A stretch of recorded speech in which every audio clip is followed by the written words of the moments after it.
The late afternoon sun cast long shadows across Rodeo Drive as Margot Robbie pulled her baseball cap lower over her eyes. After months of non-stop promotional tours and red carpet appearances, she craved nothing more than a quiet afternoon of shopping, just her, comfortable clothes, and the simple pleasure of browsing without cameras flashing in her face. She'd deliberately chosen her most inconspicuous outfit, faded jeans with a small tear at the knee, worn sneakers that had seen better days, and an oversized hoodie that belonged to her brother. Her blonde hair was tucked messily under the cap, and she wore no makeup. To any passerby, she looked like any other young woman enjoying a casual Saturday afternoon. The boutique she approached was one of those exclusive establishments that screamed luxury from every pore, floor-to-ceiling windows displaying a single handbag like it was the crown jewels, and doormen who looked like they moonlighted as fashion critics. Bellecourt read the elegant script above the entrance, a name whispered reverently in Hollywood circles. As Margot approached the heavy glass doors, a man in an impeccably tailored suit stepped forward. His name tag read Pierre, and his expression suggested he'd just detected an unpleasant odor. "Excuse me, miss," Pierre said, his voice dripping with condescension. "I'm afraid this establishment has a dress code." Margot looked down at herself, then back at Pierre. "I'm sorry. We cater to a very exclusive clientele," Pierre continued, his chest puffing out with self-importance. "Our pieces start at several $1,000s, and we've found that maintaining certain standards ensures the right atmosphere." The words hung in the air like a slap. Margot felt heat rise to her cheeks, not from embarrassment, but from indignation. She'd experienced her fair share of Hollywood superficiality, but this was different. This was pure, unadulterated snobbery. "I see," Margot said quietly, her Australian accent becoming more pronounced as it did when she was upset. "And what exactly about my appearance suggests I can't afford your merchandise?" Pierre's smile was razor-thin. "Perhaps there's a Target down the street that would be more suitable to your budget." Other shoppers were beginning to stare. Margot noticed a few people with their phones out, probably recognizing her despite her casual appearance. The last thing she needed was this humiliation going viral. "Right then," she said, stepping back from the door. "Thanks for the suggestion." She was about to turn away when she heard a familiar voice behind her. "Margot? That you under that cap?" She spun around to see Leonardo DiCaprio approaching, his own casual attire, jeans and a simple black t-shirt, somehow managing to look effortlessly elegant. The legendary actor, known for his roles in Titanic, The Wolf of Wall Street, and The Revenant, looked completely at ease despite the afternoon crowd beginning to recognize him. His hair was slightly tousled from the California breeze, and he wore the kind of genuine smile that had charmed audiences for decades. "Leo." Margot's face lit up despite her frustration. Leonardo DiCaprio, the Oscar-winning actor who had captivated audiences for over 3 decades, had become a friend during award season, their friendship built on shared experiences of navigating Hollywood's peculiarities. "What are you doing here?" "Same as you, I'd guess. Trying to shop without the usual circus." He gestured at the boutique behind her. "This place any good?" Before Margot could respond, Pierre materialized beside them like a genie from a very expensive lamp. His entire demeanor had shifted so dramatically it was almost comical. "Mr. DiCaprio." Pierre gushed, practically genuflecting. "What an absolute honor. Please come in. Would you like champagne? Sparkling water? We have the most exquisite new collection that I know you'll adore." Leo's eyes flicked between Pierre and Margot, understanding dawning on his face. "That's very kind of you, Pierre, I see your name tag there. But first, I'm curious about something." His voice carried that particular tone actors used when they were about to deliver a crucial line. "Did you just refuse entry to my friend here?" Pierre's face went through several interesting color changes. "Oh no, sir, there must be some misunderstanding. I was simply explaining our dress code." "Your dress code," Leo repeated slowly, as if tasting the words. And what exactly does this dress code say about, let's see? He made a show of examining Margot's outfit. Jeans? T-shirts? Casual wear in general? Well, it's not written down per se, but we do maintain certain standards. Interesting. Leo pulled out his phone. Because I'm looking at your website right now, and I don't see any mention of a dress code. In fact, it says, all customers welcome. That's odd, isn't it? A small crowd had gathered, drawn by the commotion and the growing recognition of who was involved. Someone whispered, "Is that Margot Robbie?" Another voice added, "And Leo DiCaprio." Pierre was sweating now, despite the afternoon breeze. "Mr. DiCaprio, I assure you, there's been a misunderstanding. Your friend is absolutely welcome." "My friend," Leo said, his voice gaining an edge, "is Margot Robbie. You might know her from a little film called Barbie. Highest-grossing film of 2023. Ring any bells?" The color drained completely from Pierre's face. Around them, phones were definitely recording now. "She's also," Leo continued, warming to his theme, "one of the most successful actresses of our generation, a producer, and frankly, someone who could probably buy this entire store without checking her bank balance. But you decided she wasn't dressed well enough for your precious boutique?" An older woman in the crowd stepped forward, her voice carrying the authority of someone accustomed to being heard. "Excuse me, young man," she addressed Pierre directly. "I'm Mrs. Pemberton. I've been shopping on Rodeo Drive since before you were born, and I spend more in a month than most people make in a year." She gestured toward Margot. "This lovely young woman has more class in her little finger than you've shown in this entire exchange." Pierre's eyes widened as he recognized the name. Mrs. Pemberton was legendary among Beverly Hills retailers, known for her substantial purchases and equally substantial influence. "Furthermore," Mrs. Pemberton continued, her voice crisp with disapproval, "I've seen you turn away other customers who didn't meet your arbitrary standards. A veteran last month, still wearing his uniform. A young artist whose work I happen to collect. Your behavior is not only unprofessional, it's un-American." A man in his 50s nodded in agreement. "She's right. I'm David Chen, I own 3 restaurants in the area. I've seen this kind of discrimination before, and it has no place in our community."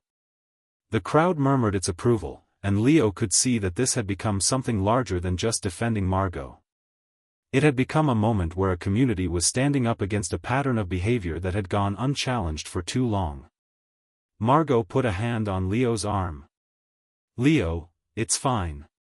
"No, it's not fine," Leo said firmly. "This is exactly the kind of superficial bullshit that's wrong with this town." Pierre here made an assumption based on appearance alone, and now he's embarrassed because he realizes who you are. But what if you weren't famous?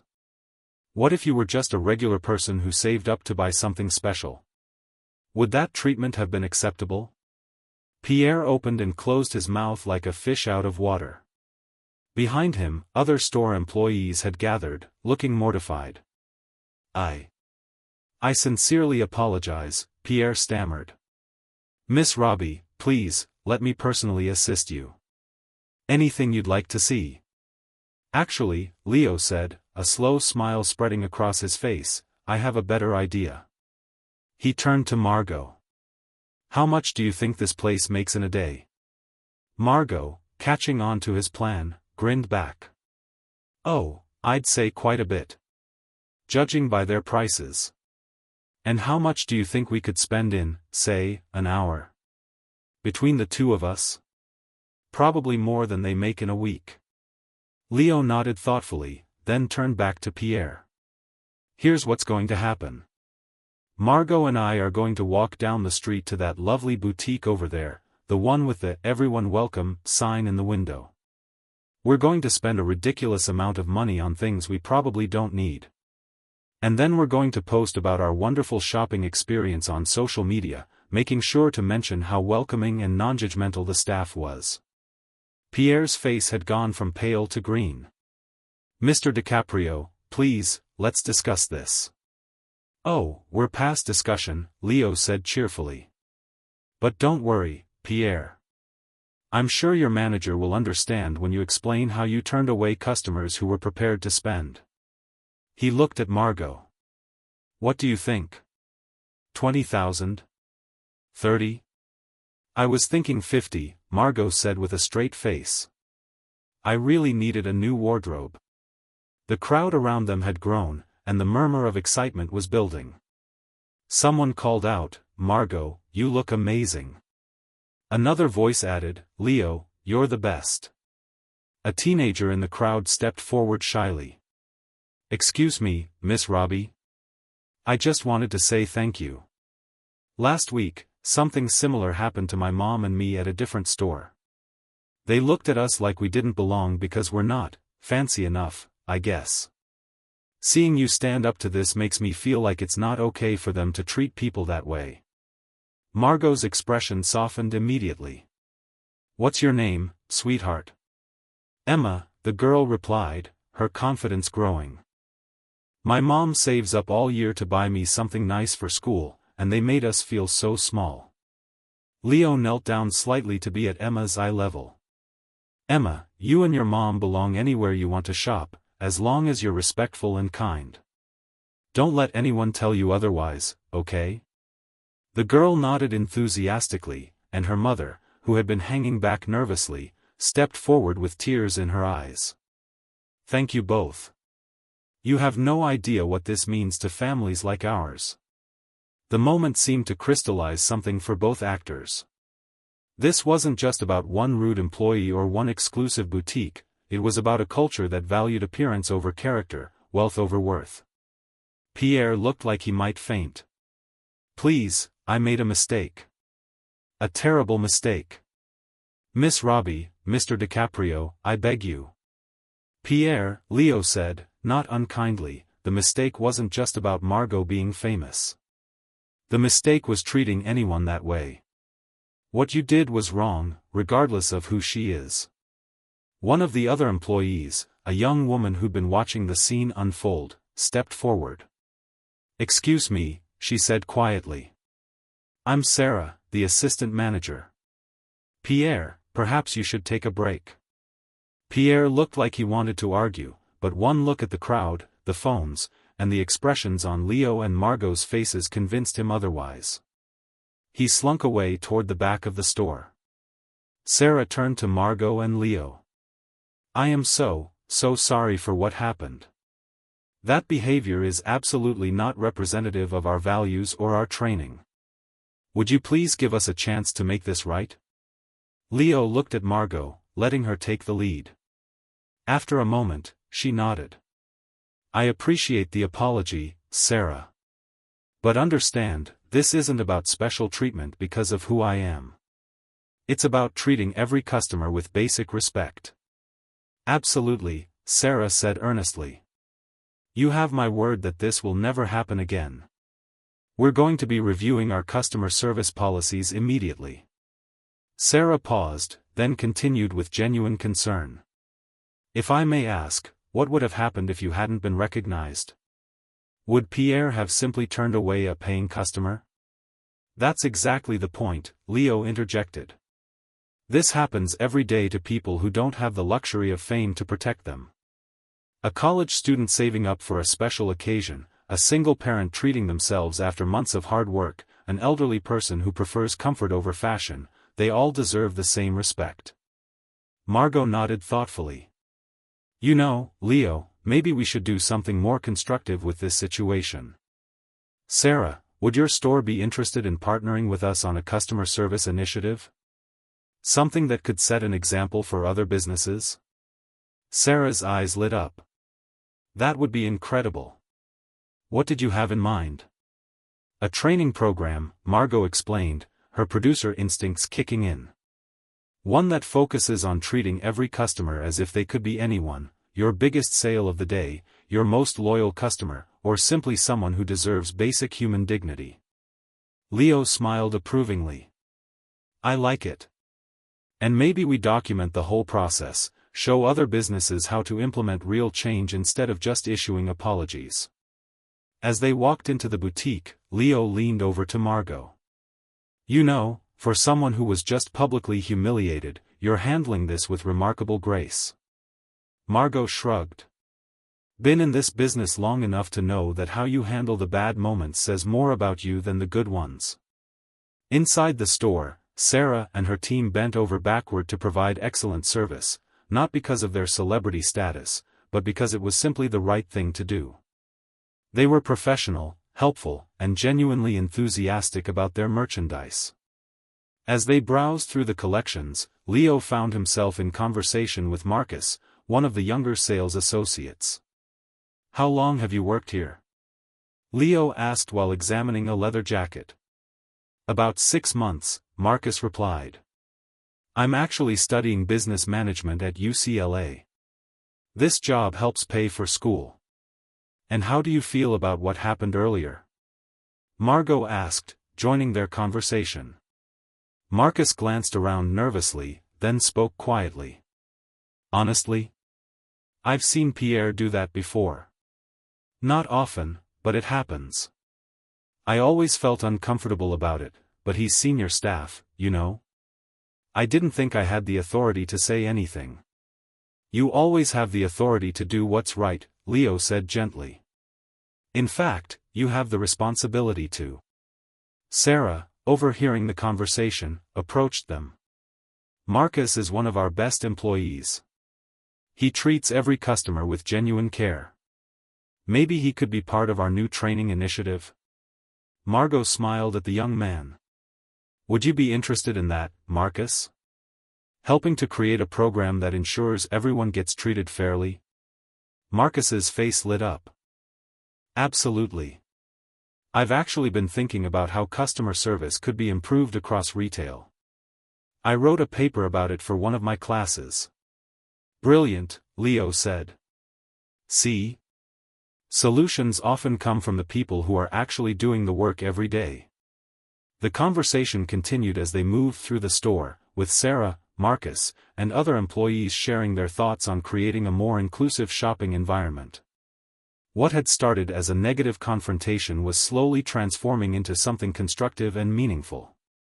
After an hour of shopping, during which they did indeed spend a considerable amount, Leo and Margot emerged with several bags and genuine smiles. "You know what the best part of this whole experience was?" Margot asked as they walked toward their cars.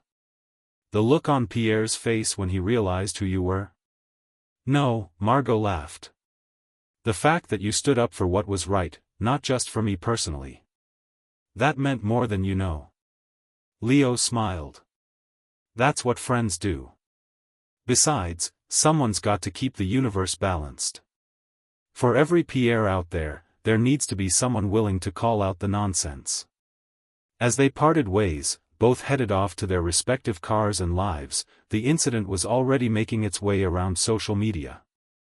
But the story that emerged wasn't about celebrity entitlement or privilege, it was about basic human decency, the importance of treating everyone with respect, and how sometimes the right person shows up at exactly the right moment to remind us what really matters. The next day, Bellecourt issued a public apology and announced new customer service training for all employees. Pierre, meanwhile, found himself looking for a new job, a development that surprised absolutely no one who'd witnessed the afternoon's events. And somewhere in Beverly Hills, Margot Robbie put on her favorite jeans and worn sneakers, looked in the mirror, and smiled. Sometimes the best outfit was simply the confidence to be yourself, regardless of what anyone else thought. Thank you for watching. I hope you all enjoy this video and learned a lesson. I would be grateful for your likes. Also don't forget to subscribe and comment on the video. See you soon.